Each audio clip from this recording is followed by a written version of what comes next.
Hai, saya Daniel daripada City Ambulance. Sebab yang pertama, ambulans kerajaan kadang-kadang overload dengan panggilan kecemasan yang diterima setiap hari. Jadi, ambulans swasta menjadi option yang kedua yang boleh dihubungi jika berlaku kecemasan. Ambulans swasta boleh digunakan untuk kegunaan lain.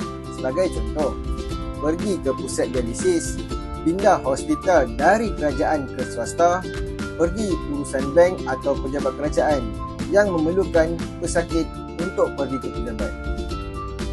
Tambahan lagi, ambulans swasta boleh digunakan untuk cover event-event ataupun program-program yang ada. Sebagai contoh, ambulans swasta boleh cover untuk event sukan, konsert, syarikat-syarikat swasta, kilang atau majlis-majlis besar yang biasanya ambulans kerajaan tak boleh cover.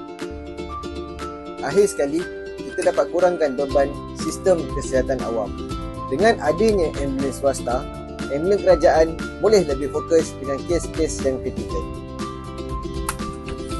Jadi, anda dah tahu pentingnya ambulans swasta. Jika anda orang Johor dan sekitarnya yang memerlukan perkhidmatan ambulans swasta, hubungi City Ambulance di talian yang tertera.